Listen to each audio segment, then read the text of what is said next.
Aujourd'hui, c'est samedi et le samedi, généralement, qu'est-ce qu'on fait? Ben, on traîne. Sauf qu'aujourd'hui, il pleut et il pleut beaucoup dans la ville de Douala. Et la ville est un peu sous tension et le pays tout entier est un peu sous tension en attendant la liste définitive des candidats à l'élection 2025. Donc, dans cette atmosphère crispée, moi, j'ai décidé de me faire plaisir, m'acheter des livres.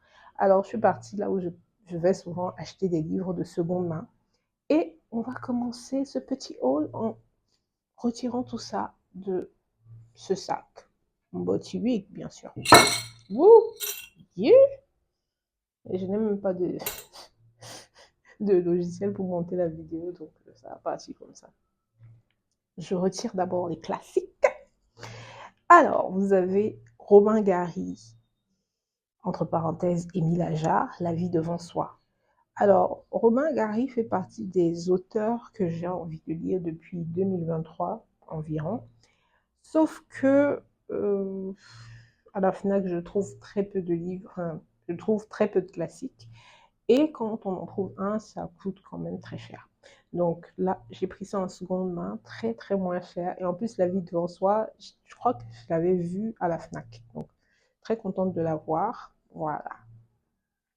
Et puis, vous avez ce livre. C'est pas n'importe quel livre. C'est le livre de Patrick Seskin, Le Parfum.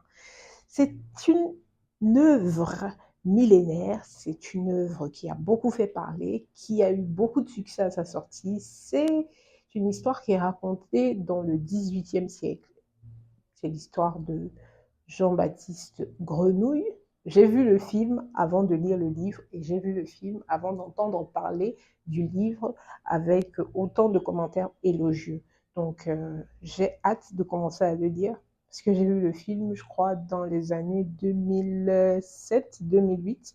Ouais, ça fait très longtemps. Donc, je serais très heureuse de me replonger dans cette lecture. Pour terminer avec les classiques, Gabriel Garcia Marquez, encore un livre qui figure sur ma wishlist. Dernièrement, quelqu'un m'a dit qu'il avait commandé pour me l'offrir. Malheureusement, je n'ai jamais reçu le livre, donc très contente de l'avoir trouvé en seconde main. 100 ans de solitude, c'est quand même un livre dont on parle beaucoup. Ça fait partie des 100 œuvres littéraires les plus courues.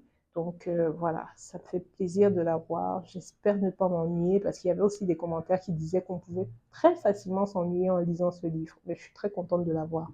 Pour finir, ah, Douglas Kennedy, Les désarrois de Ned Allen. Alors Douglas Kennedy, je l'ai déjà lu. J'ai lu environ 2 livres déjà de Douglas Kennedy.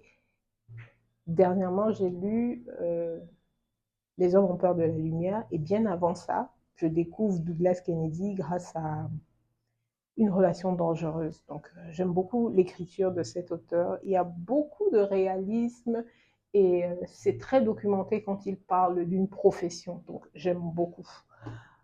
Enfin, celui-ci, je l'avais déjà lu en version numérique. Merci pour ce moment de Valérie Trierweiler. Je l'avais déjà lu en version numérique en 2022, je crois. 2022, non, 2022, oui, ça c'est l'année où je reprends la lecture. Et je l'ai lu à cette époque-là. Et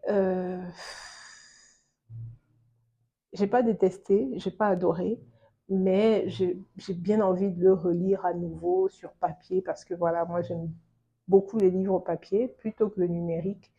Et je suis très contente de l'avoir et ma foi, je vais me replonger dans une lecture que j'avais déjà consommée auparavant. Donc c'est tout pour moi et à bientôt.